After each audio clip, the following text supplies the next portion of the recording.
Children of God, mga anak sa Diyos.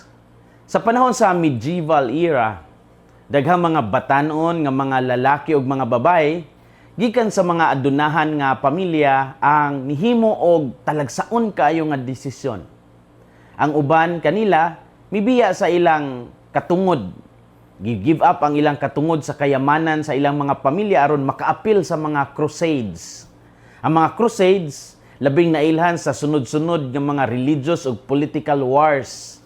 Di na mga Christians sa Western Europe nakig-away sa mga Muslims aron mabawi ang kontrol sa Holy Land, labi na ang Jerusalem. Nining panahona, gamhanan kayo ang pagmando sa mga crusades. Ilado ang Knights Templars, Teutonic Knights, Hospitallers, nga nanalipod sa mga pilgrims o nakig-away sa Middle East. Ang uban usab nibiya sa ilang mga yuta, bahandi og titulo aron musulod sa monasteryo. Sa sistema nga feudalismo kaniadto, ang katungod sa katigayunan, dakong butang kaayo tungod kay kini nagpasabot sa gahom, security ug dungog sa pamilya. Busa alang sa kadaghanan dili sayon ang pagbiya sa ilang mga pamilya. Apan unsa man ang nagtulak kanila aron buhaton ning tanan. Alang kanila ang pagtuo nga ang Dios nagtawag kanila ngadto sa usa ka taas nga katuyuan mo'y ilang nahimong inspirasyon. Nagtuo sila nga ang tinuod nga bahandi dili makita dinhi sa kalibutan kundi anaas langit. Ang uban nadani sa ehemplo usab sa mga santos nga gibiyaan ang tanan aron mosunod kang Kristo. Mao nga bisan pa sa kalisod, ilang gipili ang Dios labaw sa bahandi, labaw sa dungog, ug bisan sa ilang kaugalingong kaugmaon. Ang ebanghelyo karong adlaw nagpakita usab sa usa ka radikal nga panawagan ni Hesus.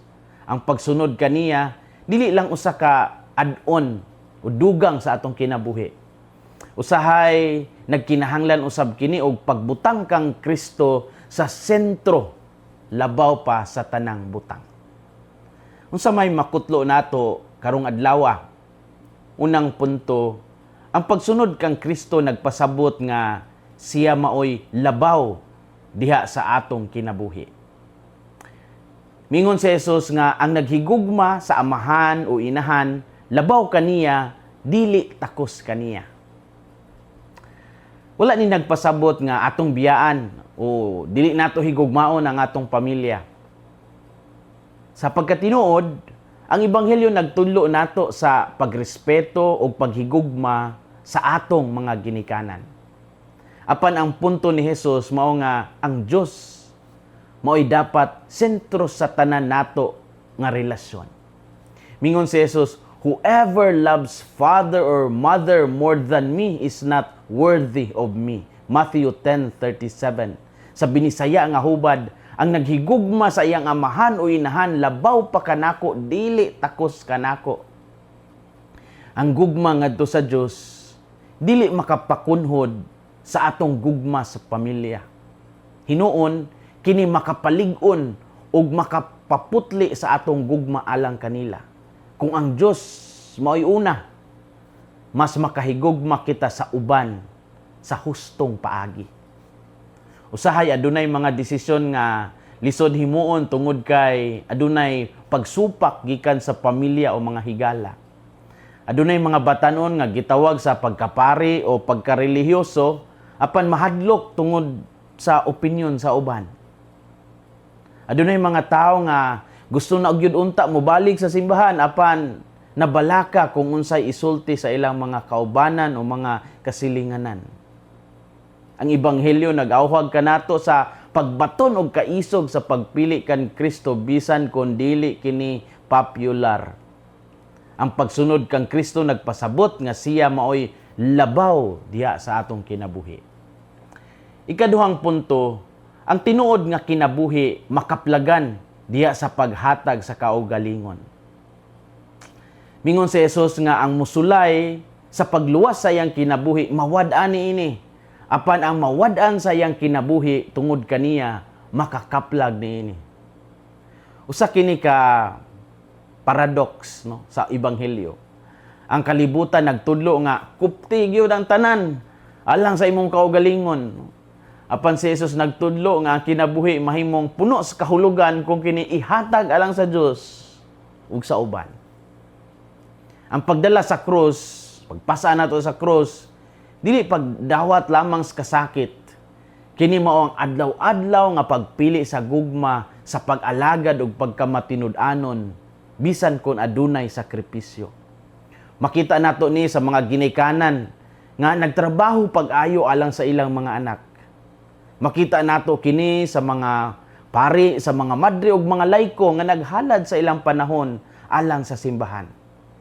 Makita usab nato kini sa mga ordinaryong tao nga andam mo tabang sa uban bisan adunay personal nga sakripisyo. Ang tao nga nagkinabuhi alang sa kaugalingon lamang kasagaran wala joy tinuod nga kalipay. Apan ang tao nga naghatag sa iyang kaugalingon makasinati sa kalipay nga dili mapalit sa salapi. Ang tinuod nga kinabuhi makaplagan diya sa paghatag sa kaugalingon. Story time. Makapainteres nga sa moderno nato nga panahon na usa ka prinsesa, si Princess Nobuko of Mikasa, nahimong unang katolikong namuno sa usa ka independent branch sa imperial family sa Japan. Gikan siya sa usa ka maingon ta sirado kandadong katolikong pamilya.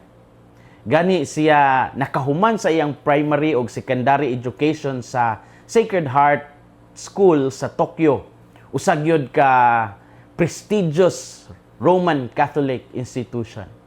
Human sa iyang kaminyoon ngadto kang Prince Tomohito of Mikasa, nahimo siyang kabahin sa imperial family. Ang iyang pagka-katoliko nakahatag og dako kaayo nga interes sa daghang Hapon tungod kay ang Katolisismo in town minority lang ni siya sa Japan. Bisan anaa siya sa taas nga posisyon sa katilingban, iyang gipakita ang iyang pagkakatoliko. Of course, sayod ta nga ang Japan influensado kayo sa Shinto o sa Buddhist tradition.